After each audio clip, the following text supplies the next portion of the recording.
Hello everybody, Daniel Wynn, and today I want to walk you through my journey as a real estate investor and some important questions that I've been asking myself and thinking about lately.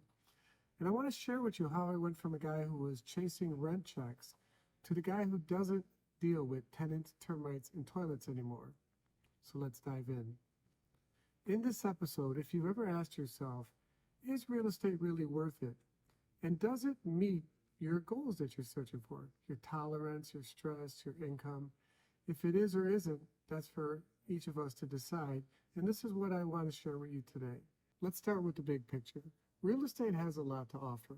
It's a tangible asset that you can visit, work on, improve, make better.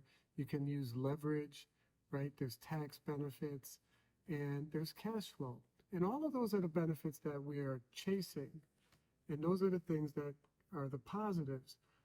But what a lot of the gurus gloss over is the challenges and the problems.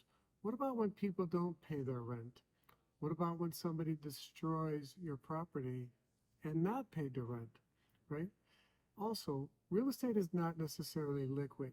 If you already have a loan on it and you need more money, good luck getting another loan, right? It takes a while to qualify for loans, and even if you have enough equity to get the loans. Real estate costs and rehabs are always more than you think they're going to be. Always. It's never been less for me, right? Property taxes and regulations are always changing. And I would also add property taxes and homeowners insurance is always going up. So can your rents keep up with the cost of owning these properties? And unless you have a property manager, you're on call 24/7. So I'll tell you what was the straw that broke the camel's back. I once got a call from a tenant at 2 a.m. because they had some beeping noise going on in the property. When I got there, I found out that it was just a battery that needed to be replaced. And then I realized that this wasn't the type of job that I really wanted, that I was really just working for the tenants, not working for myself. So let's rewind a little bit. I started like many people that invest in real estate. I started buying properties as rentals and fix and flips.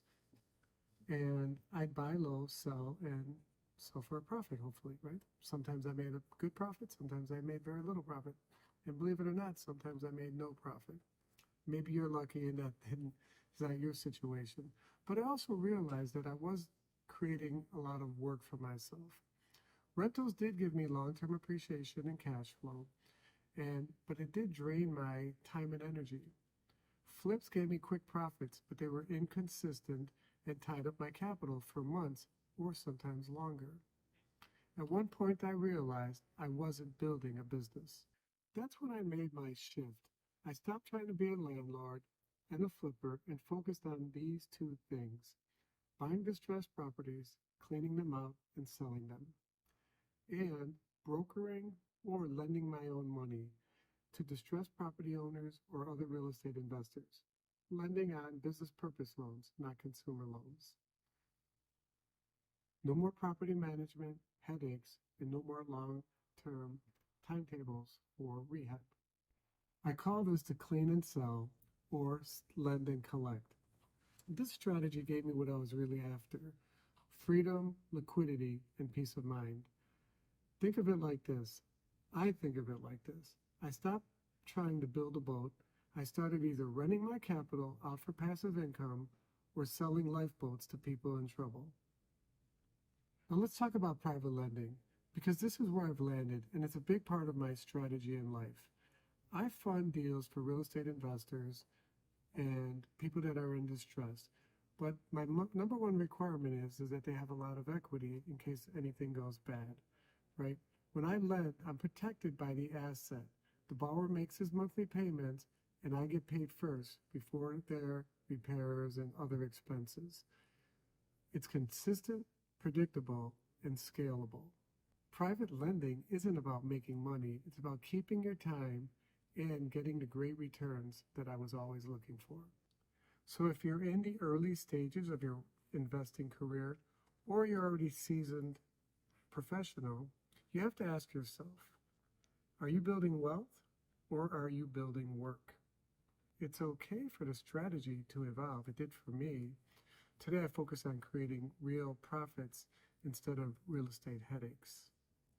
If this episode benefited you, or if you know somebody who's grinding it out on real estate or rentals, share this with them. If you need private lending for one of your future deals, or somebody you know is looking for some funding, reach out to me. I'd love to do business with you. Daniel Wynn, thanks for listening.